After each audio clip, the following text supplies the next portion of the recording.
DG nee du joxe mënu joxe fiche mais est-ce que Sénat itam si lettre bi mu ko adressé ne ko mi ngi koy ñaan na jox Ousmane Sonko ay fiche est-ce que waru woon a prendre en compte que DG mënul jox fiche ku amul parrainage parce que aujourd'hui bu fekkee ay avocat Ousmane Sonko dem nañ ba saisir Sénat pour mu substituer à la DG est-ce que même si Sénat sax se substituer à la DG mën na jox fiche koo xam ne nekkul ci fichier électoral bi parce que finalement Sénat ni ko Bachir di waxee bëgg na def benn mbir conspiratisme bëgg na wax mais peut-être ki mu war a waxal xëy na si dans ce cas de figure là du DG mais quand même Sénat daaf la war a waxal pour lijjanti est-ce que effectivement Ousmane Sonko mu ngi fichier électoral. waaw balaa may tontu sa question. dama bëggoon parce qu'il y a une information.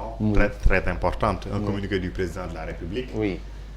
Lequel communiqué dit, je cite, le président de la République a nommé par décret numéro 2023-2152 du 3 novembre 2023 les nouveaux membres de la Commission électorale nationale autonome Sénat à l'expiration des mandats des membres sortants.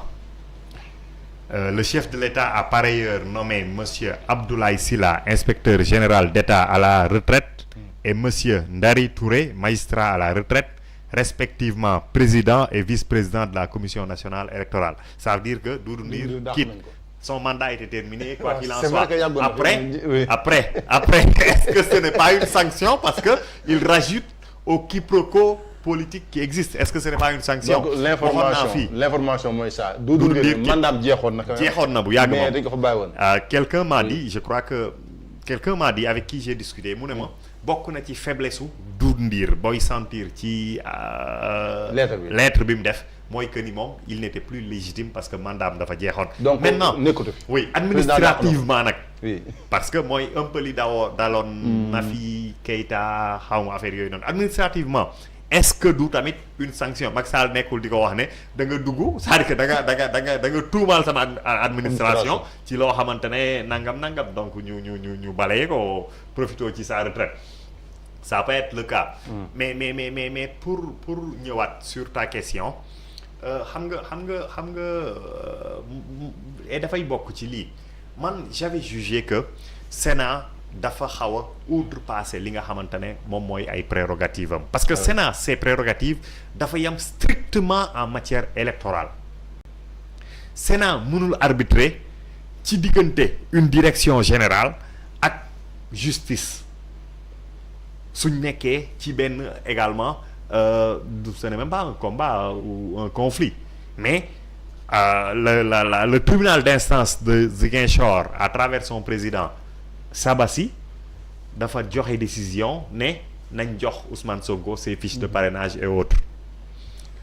Sénat le Thiendella Fall pour ne pas le nommer démb Pape Demba bi ma koy wax à juste raison normalement Thiendella dafa war a joxe l'argument de droit prépondérant pour lequel moom joxewul affaire bi. Il a donné un argument qu'on ne peut pas réfuter aujourd'hui ay Pape Demba ay yow ak ñeneen wax ngeen fi ne non ñoom dañuy tappale kese amuñ kii dañ war a joxe fiche. Aujourd'hui vous êtes d'accord que amoon na raison bañ a joxe fiche parce que l'article 57 parce que radié par la DAF ainsi de suite donc pour man loolu noonu te loolu nag dafa baax mooy jox vitalité mooy jox dynamisme suñu institution yi ak suñu administration yi mooy les conflits de compétences mooy les arguments contradictoires yi nga xamante ne moom la ñuy teg sur la place publique pour entretenir le débat public enrichir ko. Maintenant li am mooy du point de vue strictement juridique et je le dis Thioune mi ngi wax léegi que la DG a communiqué à la place de la DAF. Non, c'est pas ça. C'est d'abord le juge qui a indexé la DGE alors que elle n'était pas fautive peut-être. Non, avant loolu c'est le recours des avocats de Sonko qui ont indexé la DGE d'abord parce que dañ dem di jëli parrainage DGE bañ leen jox mais boobu ñoom xamuñ ndax DGE fan la sukkandiku pour bañ leen jox parce que recevoir uñ leen sax. C'était à ce niveau non.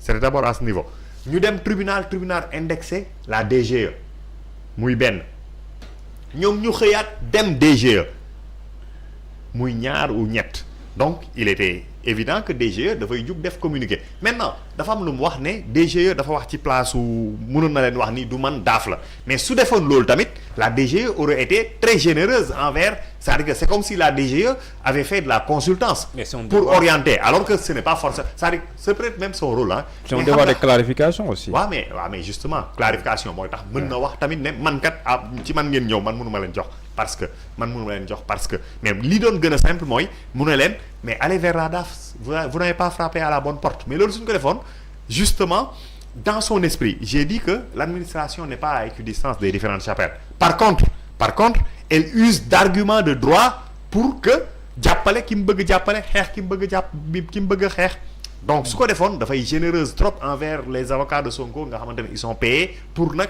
lui trouver la bonne voie la bonne personne à qui s'adresser et les bons arguments pour am gain de cause ci li nga xamante ne loolu la ñuy am mais en tout état de cause loolu yëpp suñ ko jëlee teg ko man li ma gis mooy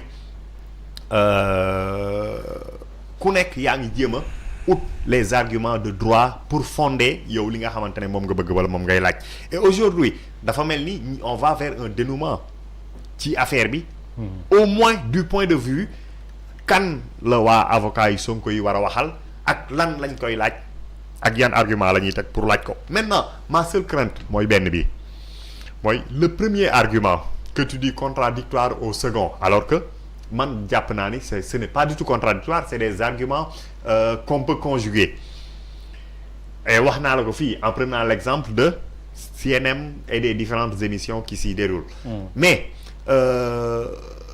les avocats de Ousmane Sonko lenn rek laay craindre pour ñoom mooy Babacar Gaye qui n'est pas parti mais qui est consultant de par son expérience et de par son expertise en droit parlementaire et en droit administratif dafa génne un principe de droit. C'est un politicien qui parle qui aussi, jusqu'ici non c'est pas important. C'est important. Les avocats peuvent être parmi les avocats de Ousmane Sonko il y en a qui sont politiciens mais c'est pas un problème. Ismaïla Madior Fall mais Thiendella n'est pas politicien. Pourquoi il pose problème?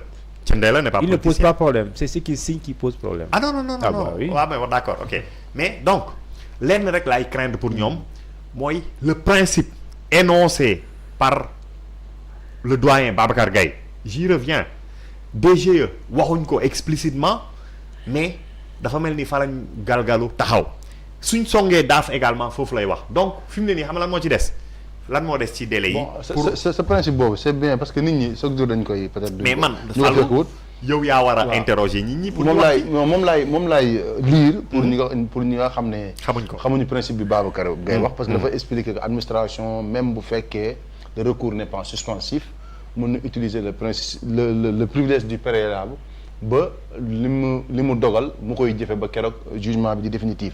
alors ce principe là daf ne le privilège du préalable est un principe de droit selon lequel l'administration dispose d'une prérogative de puissance publique qui lui permet de créer du droit par ses propres moyens sans avoir recours à un juge.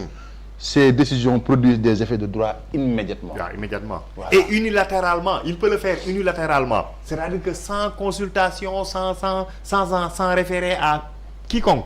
Maintenant, et loolu bëgg naa tontu comment il s'appelle Mbaye Mahabas parce que ça fait des jours ma koy gis muy bind la même chose.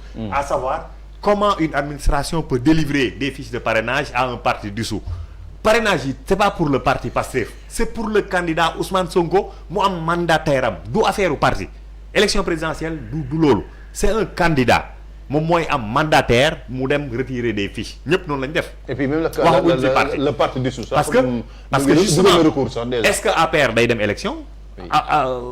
Apparemment non c'est le Benno qui va aller à des élections Ousmane Sonko coalition naka lay tudd Sonko 2024 su ko neexee tuddee ko Pastef kenn mënu ci dara. mais c'est une très bonne question parce que xëy na les raisons d'État bu fekkee mën nañu ko jàpp bañ a teg fee droit. mën nañu xalaata loolu mooy kii moo tax parce que bu ñu dissoudre parti peut-être Sonko moo tax xëy na.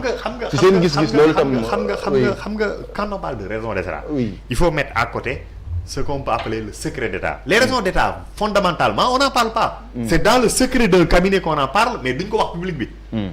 Donc foofu noonu ñun mënuñ ci yegg ci débat. mënuñ ci boobu du am débat juridique.